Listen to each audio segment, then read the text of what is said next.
Good morning, everyone, and welcome to the Friday edition of the Moose Minute Project. And what a gorgeous morning in southwest Wisconsin. Sun coming up. There is some clouds around, but yeah, nice crisp morning. Hopefully people out hunting are having good success now that the temperatures are starting to change. And boy, did it yesterday. I wore shorts in the morning, and when I left, I regretted that decision because the temperature change was pretty significant. So welcome to the Moose Minute Project. Under research, what research? So the more and more that I think about things that are going on, and the more and more I just think about people's lives right now in general, and the responses that people post to other people's comments, or it was kind of interesting. I posted a video on my Facebook page of just some music I was listening to. The one was with Alison Krauss and Chris Stapleton and Seven Spanish Angels. And because it was at an award show or something like that, Oprah was in the crowd, I guess. I didn't even pay attention. I was listening to the music. And then I looked through the comments of that, because I think it's one of the most beautiful ways to do Seven Spanish Angels, except the original, of course, with Willie and Ray Charles. But the comments were, how is that worthless, blah, blah, blah, Oprah Winfrey in the crowd. And there's political comments in there. I'm like, is this where we're really going? And then you see other comments of, I don't give a crap what's brought out. This is who I'm voting for. And I don't care what you're going to do. Here's what I'm going to do. So that is where we have come as a country. And it's easier now because you can post things anonymously. You don't have to have your name on it. You don't have to take any ownership of anything. You just do it. And if you don't like how people are reacting to you now, you just change your name and post it under somebody else. I guess it's frustrating that way because people are not doing research. And it is proven that no matter who you believe is right, no matter what is said, no matter how hurtful, no matter how things are done, they are dead stuck, and they are going to do what they need to do. And they don't give one rat's ass about anybody around them. They don't care. They're going to do it. And then to post videos, and then when somebody comments about it and they are hurt that how the person feels, obviously they might be good friends or family, and then they're like, well, I just posted this. I'm not getting into a political argument. So you want to post things, and then it automatically goes to an argument. It's not an argument. It's a basic, can we talk about why you're okay posting it? I've seen posts on the whole garbage thing. Yes, at Trump's rally, it was talked about as garbage. However you want to take it. And then Biden, of course, did not help things with his garbage comment. And then everybody's blasting Biden for what he did.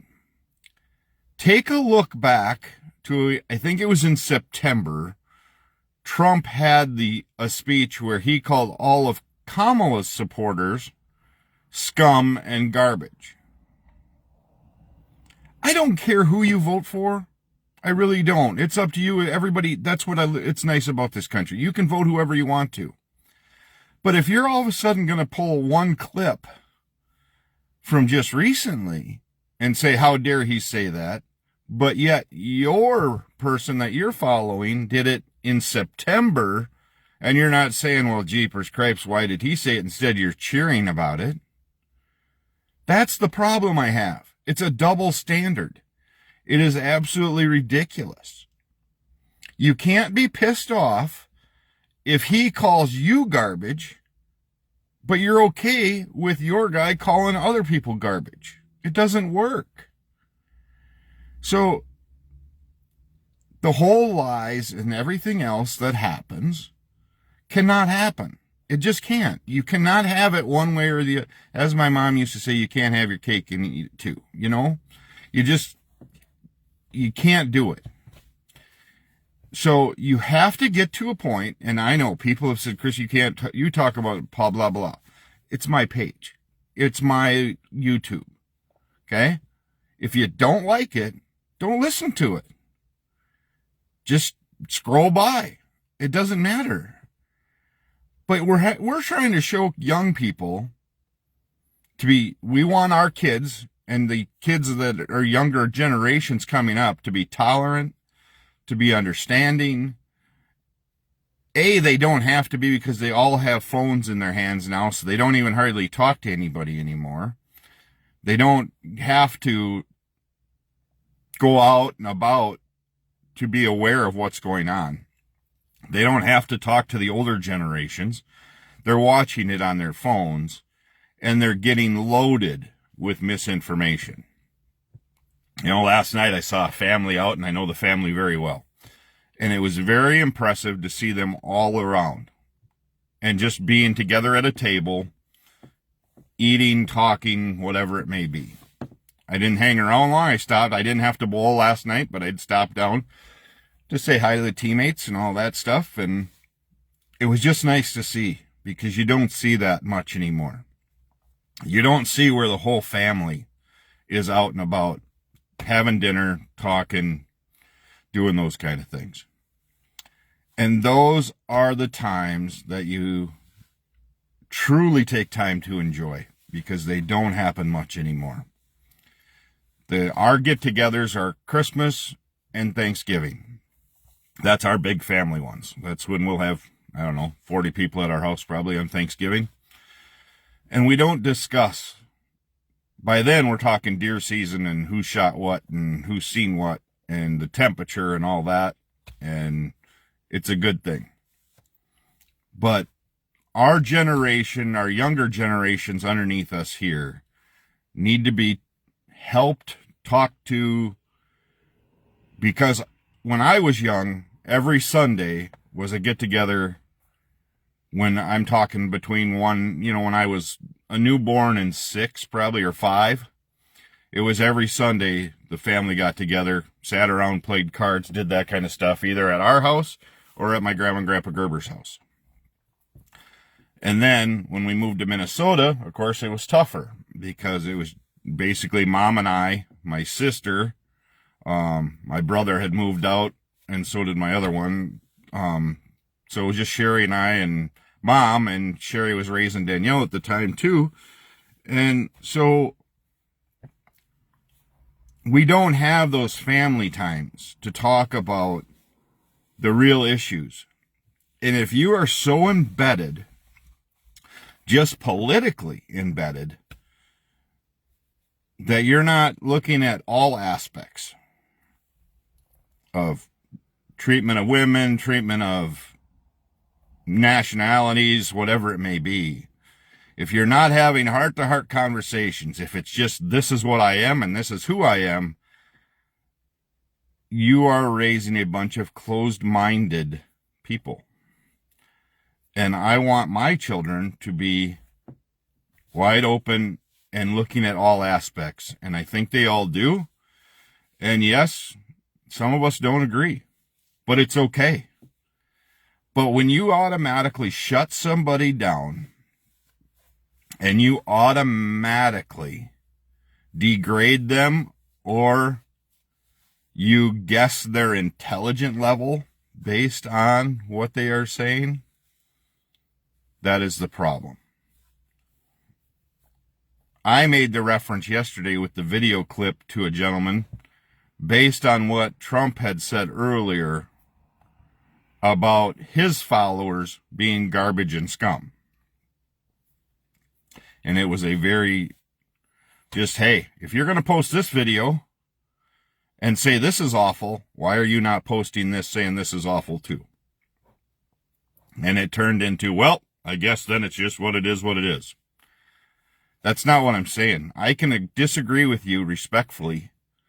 I'm just asking that if you're telling me you're voting for whoever, that you can give me more than she's a liar or he's a liar, that's it.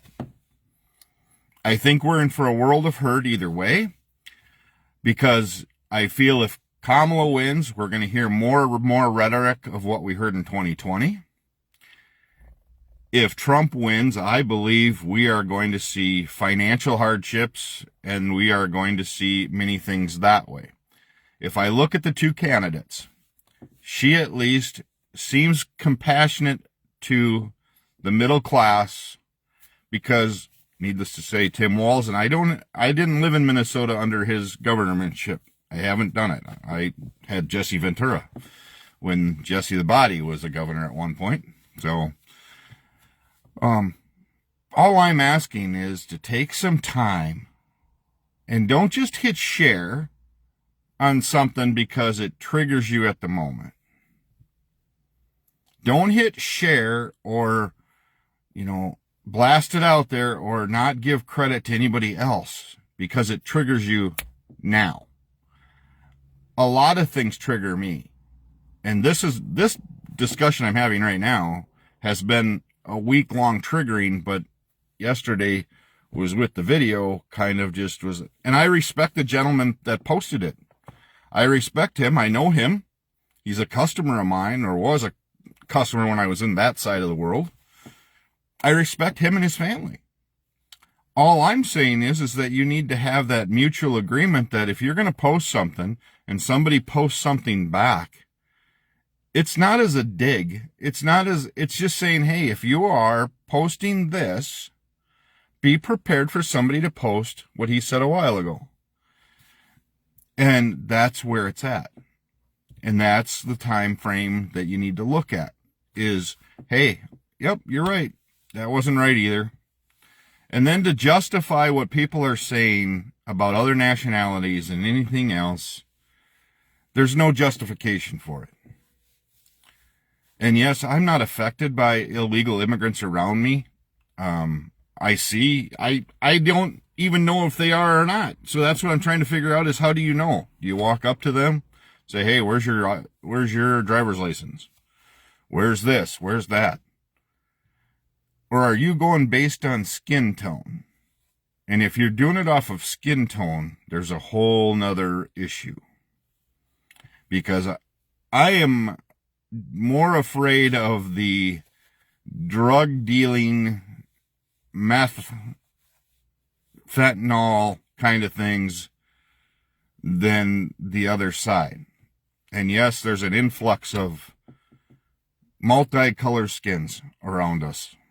You know what? And until they do me wrong, I have nothing to say. I have nothing to say about it. I don't work with them. I don't deal with it. I just don't. I see them, and I have a group across that live by me, and it's the best the house has been kept and it's been looked at, and they bust their ass every day. So I can't say anything. I know a whole bunch of people that live in Richland Center, and when I drive by their house, I know who they are, and I wouldn't want to go into their house because there's shit like totes and everything else holding their roofs up. So what do you want out of people? I would hope you'd want the best for anybody that came to our country. And I would hope you would not limit it to it that America is only for Americans, because that is not the case. They can come here legally, but you know what? And they'll be Americans. Go to China. You'll never become a Chinese. Go to Sweden and you'll never become a citizen. I just don't get where all the hatred's from.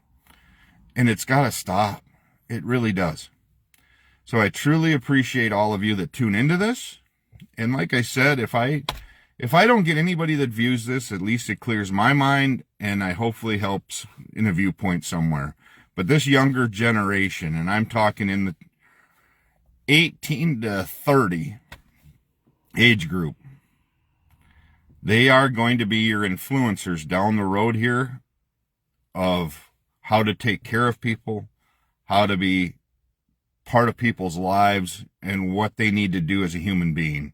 And I hope you take the time to really sit down and talk about it. And I hope this generation takes time to sit down and talk to their grandparents and their great-grandparents, if they have them, to really learn what these people went through and to really learn what this country was like, and to know that we truly are blessed to live in the country we are. Even though we right now, I think most people think it's going to hell in a handbasket, which is another one of my mom's statements. But we need to really pay attention and help each other out, and to navigate between how to react and not react, and how to talk in person and communicate, and make sure things are not being compressed and more compressed until sometimes it finally blows up. And then they go, well, wouldn't you know it? And when somebody overreacts like that, because it's been pushed down for so long and compressed because they are scared to say what they want to say, then it all of a sudden, well, that person should have asked for help. And we are not allowing people to ask for help. We're shutting them down because of where you feel they are coming from, versus letting them just talk and get it out. So thank you for joining the Moose Minute this morning. I appreciate it. I'll be back Monday morning with another Moose Minute project.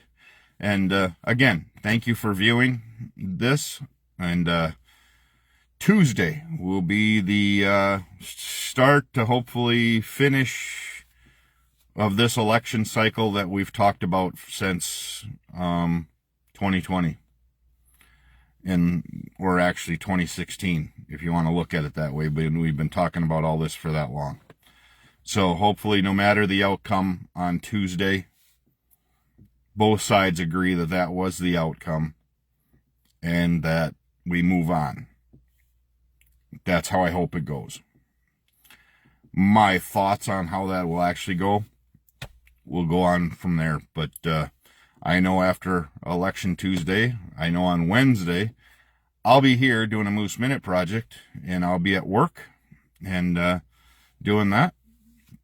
So again, thank you for tuning into the Moose Minute project, and we will be back Monday morning with another edition of it, and truly appreciate all of you. And as always, take time to bless somebody's today, and we'll go from there. Have a great day.